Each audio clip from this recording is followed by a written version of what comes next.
A lot of us know what to do. That's good. But the problem is not knowing what to do. The problem is having the strength to do it. And he gives us strength to do what's good, to do what's right, so we can love one another and love him.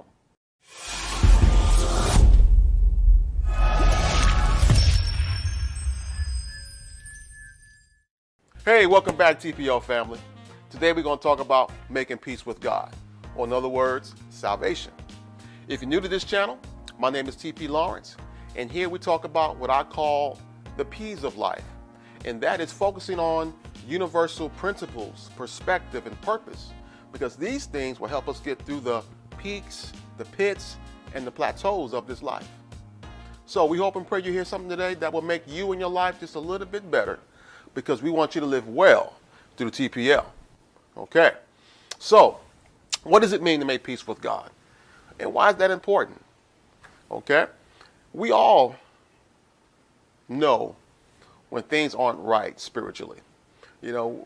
Humanity, we're made to have a sense of the spiritual, of the intangible. We all have a spirit. So we have a consciousness of God. We understand the spiritual world a little bit, okay? And we know when things aren't right between us and the Creator, okay? So what is the big problem? Well, that problem is sin. The word is sin. That's the big problem. And, there's other words that are synonymous with sin. Words like wickedness, perversion, twisted, evil, darkness. All those words are kind of synonymous with it. But what is sin?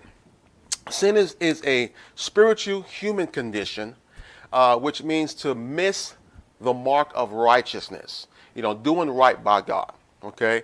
And it starts in our hearts, and it'll manifest in what we say and what we do, okay? So let's talk about sin a little bit more, some more characteristics of it. Sin is like a cancer, spreading everywhere. You can liken it to cancer, spiritual cancer, all right? Also, it kills creation. It brings about death and decay, and, rottenness. Also it's perverting the world. People are evil. They're full of sin, and so they make bad choices, and it affects everybody, okay? Also, it violates God's systems and boundaries, push things, places we shouldn't go, things we shouldn't change. Sin will do that. It doesn't obey anyone. It's unchecked. You can't control it. No one can control it. All right? So, as a result, sin has landed humanity on what I call spiritual death row.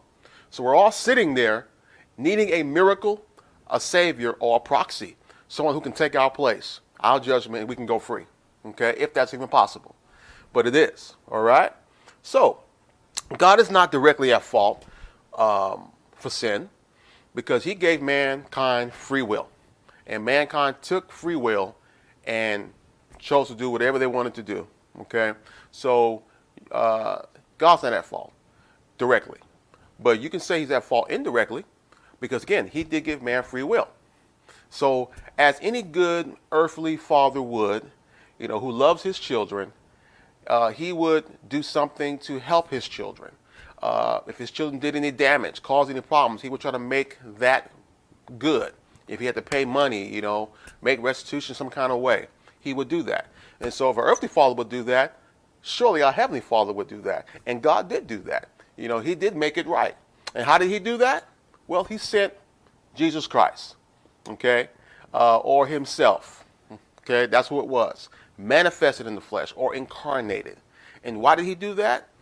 To be that proxy, to take the punishment that we deserved. And that's how he showed his love. He became our proxy. And not only our proxy, he became our teacher, to show humanity the way. He also became our example, to show how we are to treat our Heavenly Father.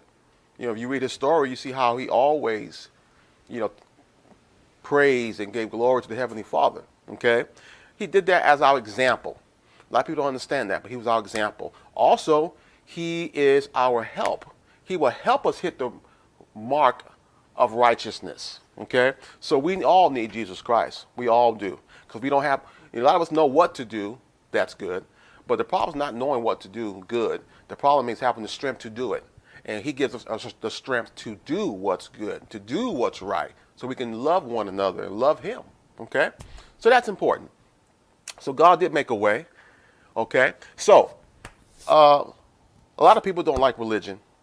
Religion is like wrapping and packaging, like a present, bows and things like that, with traditions. And it's like having a household, you have a household, you're trying to raise your kids up right. And you may have different standards and rules in your household, different from somebody else, but you're doing the best you can to raise your children. And religion's kind of like that, okay? But what you got to do is get past that, get past all the wrappings and get down to the gift, the present, the treasure in the box. And what that is a relationship with your Creator, okay? Making peace with Him. He is the prize, okay? So, there's a scripture verse I'd like to bring out, okay? And it is in the book of Acts, chapter 2. And there are three things here I want you to note, okay? So, making peace with God. That's what we're talking about. And there are three ways you can do that. Number one, we need to know Him. Number two, we need to like Him. And number three, we need to trust Him, okay? So let's talk about number one, knowing Him. Well, God will come to us individually or as a group, okay? There's no way of finding where God is because that's impossible, even though He's everywhere. But He has to come to us. And He'll come to us three ways, either through a miracle, a sign, or a wonder. And those things are to get our attention so we can stop and listen to what He has to say, okay?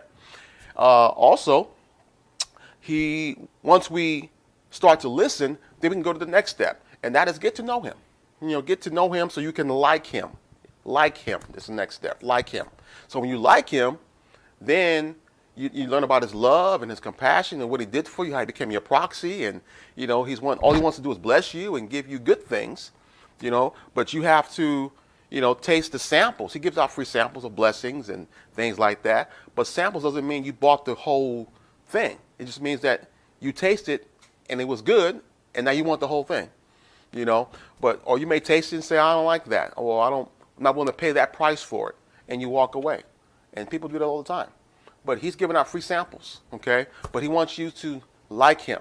And if you like Him, then you'll follow Him, you'll obey Him, and you would, try to be more like Him, be Christ-like.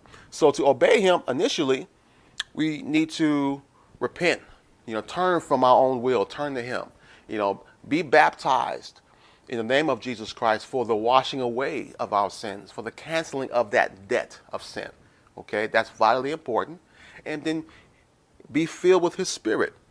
When He comes in, He gives you the strength and the ability to live right, to hit that mark of righteousness. It gives you the strength. A lot of us know what to do, what's right, but we don't have the strength to do it. He gives you that strength. He helps you do it. Yeah, He guides your hand, okay? So then we grow to be like Him, Christ-like, being compassionate, being helpful, being respectful, ignoring people's weaknesses, being sympathetic, taking time with people, learning about people, ignoring your mistakes, okay? Being kind, being empathetic. So that's important, having good character, in other words, okay? And the last one is trust Him. Grow to trust Him. And trusting Him is relying on Him. Life is rough. Things are going to happen, in our relationships, in our health, in our finances. So what do? When you get rained on? We're all getting rained on. But if you trust Him, that means you go through life with an umbrella, with rain gear, and everybody else is getting drenched. Okay? So to trust Him means to, you have an experience with Him, right? There is some substance, there is some evidence, there's some facts, there's some truth that you can lean on. Okay, so, or in other words, it's called faith. Okay, so biblical faith is not blind. You've probably heard that term. It's not blind. It's based on these things: facts, truth, evidence. Okay, experience. So learn to trust Him. All right. So what is salvation? Salvation is the initial repair of the relationship with God. And that is what I just explained. And then it's the maintenance of that relationship for the rest of your life. Okay, so salvation is a process. It's not just a one-time thing. It's a whole lifelong process. But you can do it. You can do it. And you can escape that penalty of sin. Okay? So I encourage you. Choose to know Him. Choose to like Him. Choose to trust Him. And you can be saved from torment to come, from that judgment. Your life can be blessed. You get the samples, not just, you won't just have the sample, but you'll buy the whole thing, okay? You belong to him. And then when it's all said and done, this life is not everything. It's just a vapor, okay? There's another existence after this life. It's called eternal life. And you can live in that state forever, in joy, in pleasure. And that's where you want to be. That's where you want to be, okay? So, if you like what you heard today, we ask that you give us a thumbs up, that you share this video, that you interact with us. We love to hear from you, okay? And let me just say, in conclusion, that we thank you for spending some time with us.